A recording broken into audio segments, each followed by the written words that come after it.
अस्सलाम वालेकुम। आज की वीडियो है औरत और खातून में क्या फ़र्क है। दोनों तो एक ही है, लेकिन फिर भी मैं आपको बताऊंगा कि दोनों में फ़र्क है। औरत किसे कहा जाता है और खातून किसे कहा जाता है, ये बहुत बारीकी है, इसमें बहुत बारीकी है। और जब आप वीडियो देखेंगे तब आपको समझ में आएगा कि क्या फ़र्क है। तो चलिए हम वीडियो शुरू करते हैं।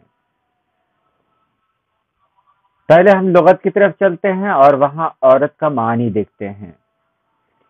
पहले ये जान लें, अरबी ज़बान से मुश्तक़ इस्म है। उर्दू में बतौर इस्म ही इस्तेमाल होता है। सबसे पहले 1503 को नौसरहार में मुस्तमिल मिलता है।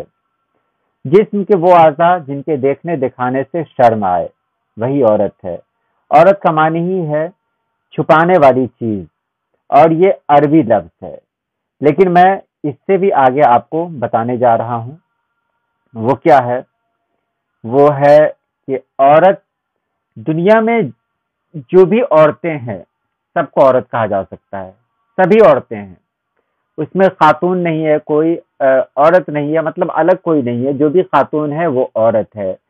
तो औरत के लिए हमारे यहाँ भी ये मतलब कहा जाता है कि वो जो शादीशुदा हो उसे औरत कहते हैं।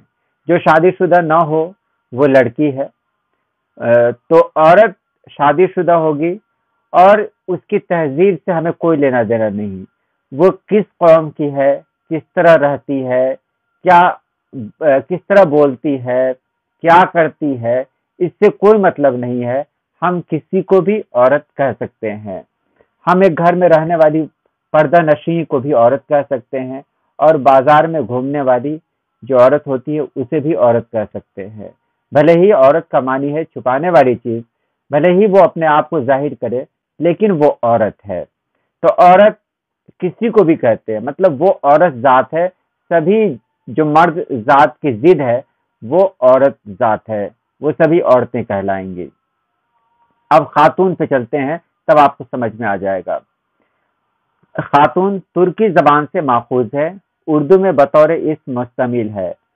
1645 ईस्वी को किस्सा बेनजीर में मुस्तमिल मिलता है। अब इसका मानी देखें, मुअज़्ज़ज़ औरत, बीबी, बेगम। यहाँ आप ध्यान देंगे मानी पर, मुअज़्ज़ज़ औरत। पहले आपने देखा था सिर्फ औरत, और खातून में आप देख रहे हैं मुअज़्ज़ज़ औरत। मेहरबानी करके इस खातून के मुतालिक हालात मालूम करके आगाह करिए। 1935 इकबालनामा है, वहां इसका इस्तेमाल किया गया। तो मैं आपको यहाँ बताने जा रहा हूँ कि खातून किसको कहते हैं। तो खातून कहते हैं वो औरतें जो तहजीब याफ्ता हों। अब उम्मीद है आपने समझ लिया होगा कि खातून सबको नहीं कहेंगे, औरत सभी को कहेंगे। मर्द की जिद है तो वो औरत है, लेकिन खातून सिर्फ उसी को कहेंगे जो तहजीब याफ्ता हो, जो मुअज़्ज़ज़ हो, यानी जो काबिल एहतराम हो, उन्हें हम तहजीब याफ्ता कहेंगे। अब इसे अपने आप में जोड़ लें तो ये भी कह सकते हैं कि औरतों के लिए कुछ खास कवानीन है जिनका एहतराम लाजमी है उनके लिए। उन कवानीन पर चलना ज़रूरी है। तो अगर उन कवानीन पर औरतें चलती हैं, यानी वो अपने आप को मर्दों से नहीं मिलाती हैं, मर्दों से मुशाबहत नहीं रखती हैं, तो वो खातून कहलाएंगी। मिसाल के तौर पर जीन्स पैंट और टी शर्ट का इस्तेमाल करने वाली औरत हो सकती है, लेकिन वो खातून नहीं कहलाएगी, क्योंकि खातून लफ्ज़ है वो तुर्की ज़बान का लफ्ज़ है, औरत अरबी ज़बान का लफ्ज़ है, वो ठीक है। तो यहाँ खातून को जो इस्तेमाल किया जाता है अदब में, जब भी इस्तेमाल किया जाता है इस लफ्ज़ का, तो खातून कहते हैं मुअज़्ज़ज़ औरत को, यानी इज्जतदार काबिल एहतराम औरत को। वो औरत जो अपने मजहबी तरीक़े को फॉलो करती हैं और उसके मुताबिक ज़िंदगी गुजारती हैं, वो खातून कहलाएंगी। तो एक खातून भी औरत है, लेकिन एक औरत खातून हो ये कोई ज़रूरी नहीं है।